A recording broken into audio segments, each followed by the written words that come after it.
Bonjour, alors aujourd'hui je vous propose une autre partie. Ce coup-ci je joue avec les noirs. Je vais jouer la méthode Ruiz. Euh, voilà, donc en 26 coups, l'adversaire finit par abandonner. Donc il me joue cavalier F3, il ouvre en cavalier F3. Je me suis dit bon, moi je vais faire mon ouverture Ruiz, méthode Ruiz. Voilà. C'est une ouverture qui semble justement n'être pas très dynamique, du moins au début, puisque on a tendance à... c'est une méthode très défensive, mais qui offre des ressources dans la suite qui sont assez intéressantes et déstabilisantes, puisque c'est une ouverture qui sort des sentiers battus, hein. Voilà, donc là, il me met échec. Voilà, je pallie avec le... Je reste sur la méthode Ruiz, hein. J'aurais pu jouer un autre coup avec un coup de pion ou mettre le fou. Non, non. Je reste sur la méthode Ruiz. Voilà, on commence à repousser le fou. Voilà, je prépare le fianchetto du fou en B2, du fou, voilà, en B2. Voilà. Donc maintenant, la même chose de l'autre côté. Voilà, on prépare le fianchetto avec le fou en... j'ai dit tout à l'heure B2, c'est B7. C'est pas, je ne suis pas avec les blancs là, je suis avec les noirs. Donc maintenant, je vais mettre mon fou en... Voilà, ce qui est prévu, c'est que je mette mon fou en G7.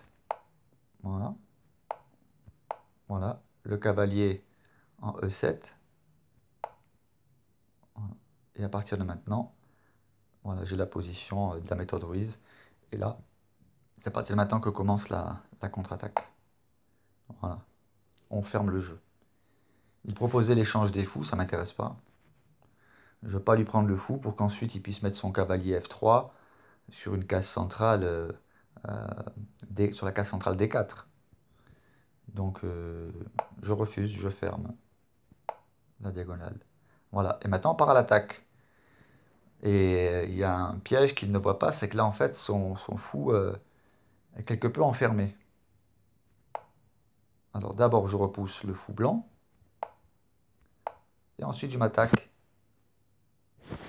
au fou noir. Voilà, avec l'échange qui était prévu. Et là il n'a pas vu.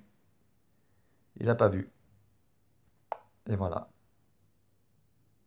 Donc là déjà, premier avantage. Donc perdu, il joue ce que j'aurais joué moi-même, hein. Perdu pour perdu, autant prendre un pion. Voilà. Ok, il prend un pion, je prends. Voilà, là c'est bien joué, hein. Tour au centre. Ok, pas de souci. Donc là, moi, je développe mon cavalier D7 en F6 avec l'idée de ramener mon fou qui est en B7 en D5 pour échanger les fous. Voilà, c'est ce que je propose. Il accepte, très bien. Ok, il attaque mon cavalier qui n'a rien à craindre pour l'instant, il est doublement protégé. Hein, il attaque mon cavalier en E7 qui est protégé par mon cavalier en D5 et ma dame en D8. Donc moi je rock à ce moment-là.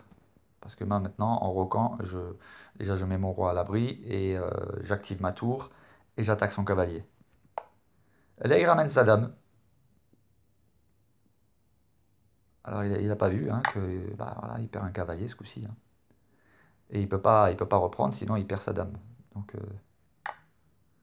donc là, il prend ma tour. Ok, il veut dégager ma dame parce que j'ai compris où il va en venir. Voilà. Il veut ramener son roi, sa dame, je veux dire, en G6. Bon, ok, bah on attaque la dame. Obligé de reculer. Ok, bon là je pense qu'il a mal calculé son coup parce que voilà.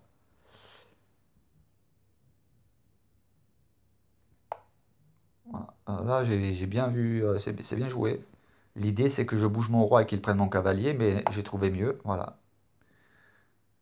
Je pars à l'échec et je protège mon cavalier. Et là il abandonne. Il abandonne parce que bah, il est mal barré, hein. J'ai +7, hein, un avantage matériel de +7. Donc là, moi, les possibilités sont multiples, hein. J'ai dame en D5, donc une dame bien placée au centre qui attaquerait le pion D3 et la dame, ça dépend où il l'aurait déplacé. Je prends clairement le contrôle du centre de l'échiquier, puis voilà. Donc voilà comment il a abandonné. Voilà. J'espère que ça vous a plu. Au plaisir pour d'autres parties.